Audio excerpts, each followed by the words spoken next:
Okay, good morning.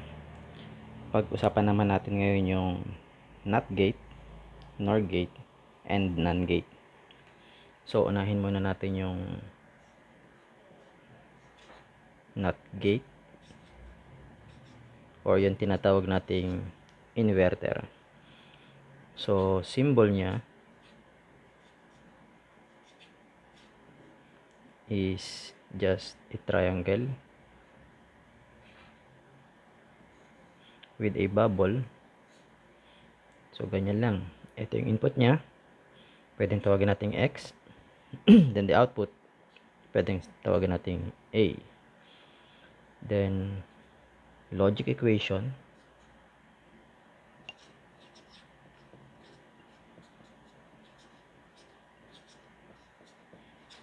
So, sinabi nga it is equivalent to an inverter.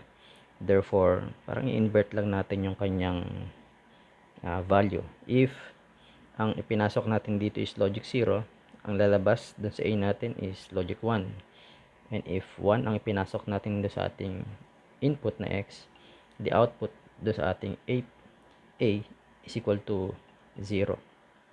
Okay? So, it means that yung ating A is just simply X bar. Okay? Yun yung ating symbol para sa ating inverter, yung bar na yun. Ibig sabihin is in-invert natin yung signal. Then, sa ibang libro, so instead of X bar ang ginagamit nila, prime. So, pwedeng sabihin nila na this is all equal to X prime. But, for the sake of our discussion, we will be discussing all throughout ay eto. A is equal to X bar. Then, truth table niya, kasi sabi nga natin, lagi magkakasama yung tatlo.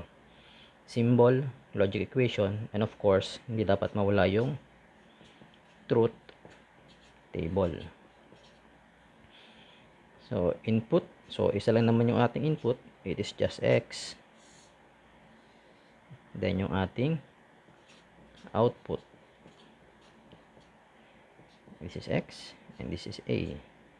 So, kung pwede lang pumasok sa X, or pwede maging value lang ng X, it is either 0 o kaya 1. So, in-invert natin yung 0, therefore, ang A natin will be equal to 1. In-invert natin yung 1, therefore A is equal to 0. Okay? So, ganun lang kasimple yung ating NOT gate. So, next, let's have yung NOR gate. So, NOR, parang ibig sabihin lang yan is not or. So, NOR gate natin is not or. So, ang symbol ng ating NOR is parang katulad din lang ng NOR gate. Parehas na parehas siya. Tama ba? May inputs. Pwedeng sabihin natin 2 inputs lang na tawagin nating X ang input na isa and the other one is Y. So, pinagkaiba lang nila kasi sabi nga natin it is not or. Ibig sabihin is i-invert natin yung ating or. So, lalagyan natin ng bubble. That will make the difference between NOR and OR gate. So, output natin is A. Then, logic equation.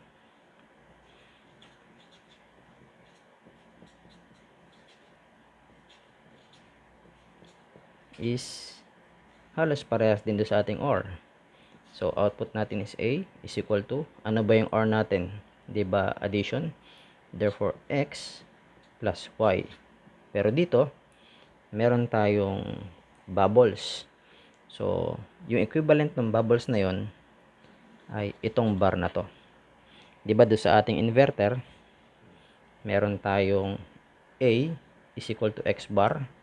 Kung saan yung in-invert natin, ang equivalent niya is yung bar. So, ganun din dito sa ating NOR gate.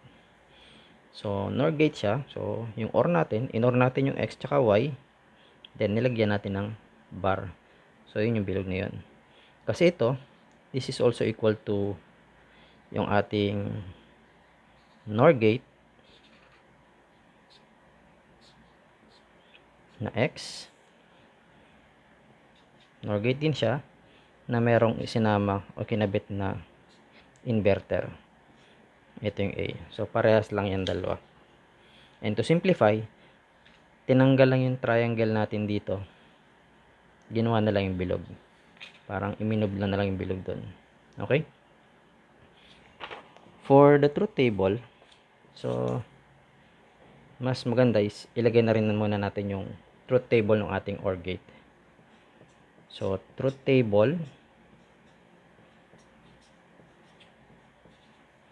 So, meron tayong inputs. And meron tayong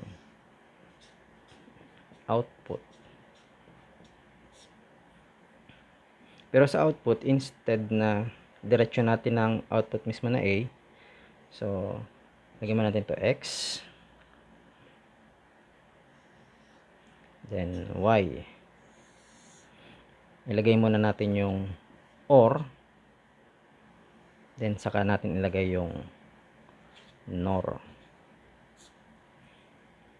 Okay, para mas makita nyo yung difference ng dalawa at mas madali nyo maintindihan. So, since we have two inputs, meron tayong 4 possible combinations. So, 0, 0, 0, 1, 1, 0, and 1, 1. So, kung naalala nyo sa ating OR, sabi natin sa definition ng OR gate. So, basta't meron tayong 1 na value sa input natin, ang output na natin is equal to 1. So, basta merong isang 1, so 1 ang output natin. So, dito ay dalawang 0 ang input, therefore, 0 yung output natin. Meron tayong 1 sa input, so therefore this is 1. Meron tayong 1 sa input, therefore this is also 1. Meron tayong dalawang 1, so obviously this will be 1. So, sa NOR, sabi natin kanina, i-invert lang natin yung OR na value. If the OR values ay etong mga to, i-invert lang natin siya. Kung 0 to, ito ay 1. Kung 1 ito, 0 naman to. Kung 1 ito, 0 naman to. Kung 1 ito, 0 naman ito. Okay? And to summarize, so inputs,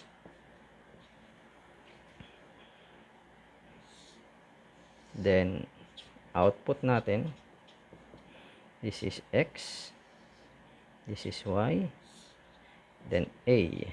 So ito ay 0, 0, 0, 1, 1, 0, 1, 1. So ito ngayon yun. So 1, 0, 0, 0. So this is the truth table for the NOR gate. Okay? So let's have yung NAND gate.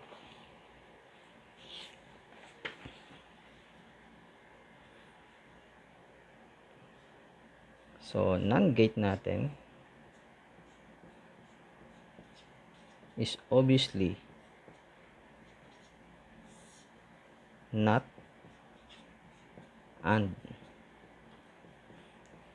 So ibig sabihin, babalik rin lang natin yung AND gate natin. Parang katulad sa ginawa natin doon sa ating NOR gate. So symbol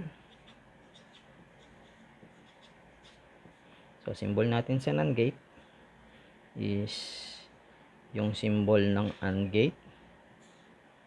Meron tayong X na input, meron tayong Y na input, then not AND, so therefore may bubbles, and A. Then sa logic equation, similar din do sa ating ginawa sa NOR gate.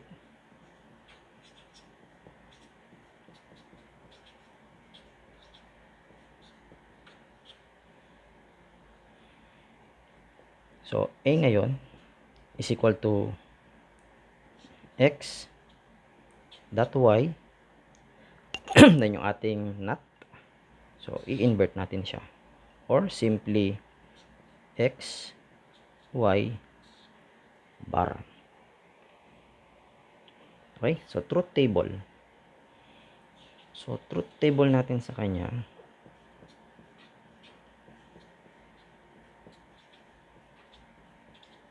so meron tayong inputs na X, and y output. So ilagay din natin yung and para mas maintindihan nyo. And then NAND. So 2 inputs, so 4 possible combinations. 0 0, 0 1, 1 0, and 1 1. Sa AND gate, if you will try to recall, kailangan ang input natin lahat ay 1 para ang output natin sa AND ay 1. So therefore, ito ay 0. Ito ay 0 kasi merong isang 0 doon. 0 din to. Lahat ay 1. Therefore, output natin is 1. Tapos, babaligtarin lang natin siya para sa NAND gate. Kung 0 yan, magiging 1. 0 to, 1. Magiging 1. Then, 0.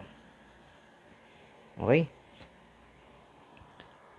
So, kung isi-simplify lang natin, so tanggalin lang natin yung AND dito.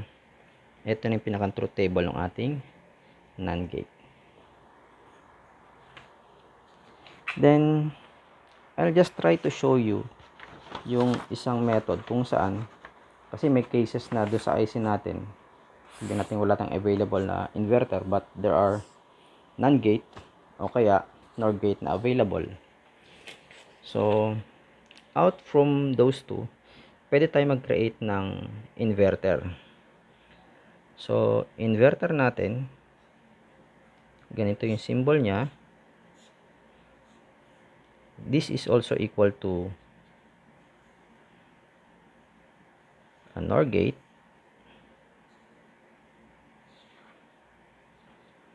Kung saan, yung dalawang input natin ay pagkakabitin natin siya para maging ganun. Okay? So, pwedeng sabihin natin to ay ito yung X, ito yung A. Then, dito naman sa kabila, ito yung X, ito naman yung A. Mula naman sa NAND, so, inverter natin na symbol.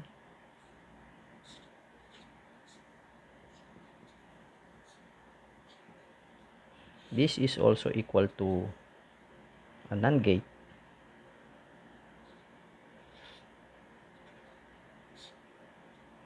Na pagkabit naman natin yung kanyang dalawang terminal na input. So, parehas lang yan. Okay? So, try natin i-simulate. If magpasok tayo dito ng value na 0, so 0 0, kung OR siya, so 0 pa rin, invert mo, so magiging 1. Sample lang input natin dito ay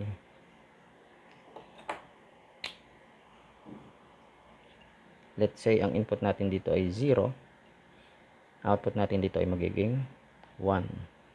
Pag pinasok natin dito ay 1, so both are 1, 1, tapos invert natin siya, magiging 0. The same is true do sa NAND gate. Let's say ipinasok natin dito ay 0, 0, and 0, so 0, invert mo, 1. Tapos pasok natin ay 1, 1 and 1, 1. Invert mo, so magiging 0. Which is, ito rin yung ating sitwasyon pag ginamit natin yung inverter. Okay? So, that's all for today. I hope you learn something sa ating topic ngayon about inverter, NAND gate, and NOR gate.